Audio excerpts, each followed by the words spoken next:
கர்த்தராகிய இயேசு கிறிஸ்துவின் நாமத்தினாலே நான் உங்களை வாழ்த்துகிறேன்.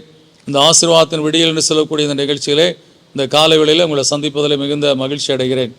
இந்த நாளில் நான் உங்களோடு கூட பகிர்ந்து கொள்ளும்படியான தேவனுடைய வார்த்தை ஏசாயா தீர்க்கதரிசியின் புத்தகம் 51 அதிகாரம் 22 வசனம்.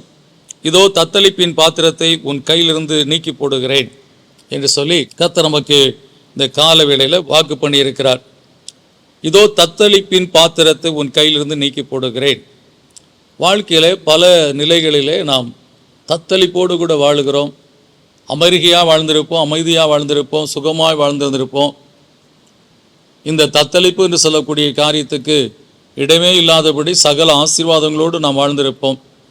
ஆனால் திடீரென்று சுனாமி போல, நிலநடுக்கத்தை போல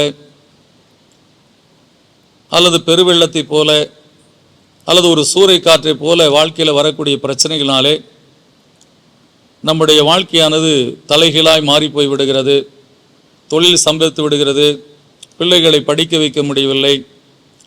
முன்போல வசதியாய் வாழ முடியவில்லை.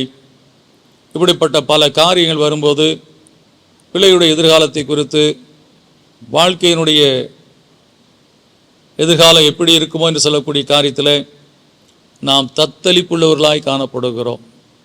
இப்படி சில காலங்கள் நாம் வாழ்ந்து கொண்டு இருக்கும்போது கர்த்தராகிய இயேசு கிறிஸ்துவை அறிந்து கொண்ட பின்பாக நாம் மறுபடியுமாக கர்த்தருடைய சமூகத்தில் என்னை நிச்சயமாய் இந்த தத்தளிப்பிலிருந்து நீக்கி போடுவார் என்று சொல்லி அவரை நோக்கி பார்க்கிறோம். வேதம் சொல்லுகிறபடி அவர்கள் அவரை நோக்கி பார்த்து பிரகாசம் அடைந்தார்கள், முகங்கள் வெட்கப்படவில்லை என்று சொல்லப்பட்டு இருக்கிறது. எனவே இந்த தத்தளிப்போடு நாம் தேவனுடைய சமூகத்தை நோக்கி பார்க்கும்போது கர்த்தர் அந்த தத்தளிப்பின் பாத்திரத்தை நம் கையிலிருந்து வாங்கி போட்டுவிட்டு நாம் அவரை கையை உயர்த்தி துதிக்கும்படியாய் நம்மை ஆசீர்வதிக்கிற தேவனாய் இருக்கிறார்.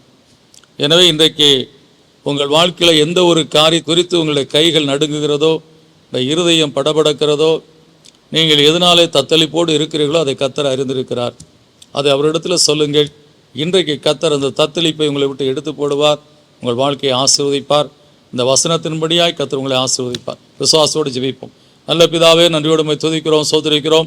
இந்த கால வேளையிலே உம்முடைய பிள்ளைகள் எத்தனை பேர் தத்தளிப்போடு இன்றைக்கு இந்த நாளை எப்படி நான் கடந்து போக போகிறேன், எப்படி இந்த நாளுடைய தேவைகளை சந்திக்கப் போகிறேன், எப்படி இந்த நாளுடைய தேவைகள் என்னுடைய கரத்துக்கு கடந்து வரப்போகிறது, என் பிள்ளைகள் வாழ்க்கையிலே எப்படி நான் அவர்கள் செய்ய வேண்டிய காரியங்களை நான் செய்வதற்கு எனக்கு ஒரு வசதி இல்லாத நிலை எப்படி இங்கிருந்து வரப்போகிறது என்று சொல்ல பல தத்தளிப்போடு தத்தளிக்கிற உள்ளத்தோடு காணப்படுகிற பிள்ளைகளுக்காக ஜெபிக்கிறோம்ப்பா. எப்படிப்பட்ட தத்தளிப்பாக இருந்தாலும் சரி கர்த்தாவே, இதோ தத்தளிப்பின் பாத்திரத்தை உன் கையிலிருந்து எடுத்து போடுகிறேன்னு சொன்ன தெய்வம் உண்மையிலும் தெய்வமாக இருப்பதற்காக சோத்திரம். அப்படியே நம்முடைய பிள்ளைகள் வாழ்க்கை இருக்கிற தத்தளிப்பை எடுத்து போட்டு சமாதானத்தை கொடுத்து அவர்களுக்கு மகிழ்ச்சியை கொடுத்து கர்த்தாவே, எந்த காரியத்திலே வெட்கப்பட்டு போவேன்னு சொல்லி எண்ணிக்கொண்டிருந்தார்களோ அதில் வெட்கப்பட்டு போகாதபடி நம்ம துதிக்கும்படியாக அவர்களை ஆசீர்வதித்து கர்த்தாவே, இயேசுவின் நாமத்துக்கு கேட்க நல்ல பிதாவே, ஆமென்.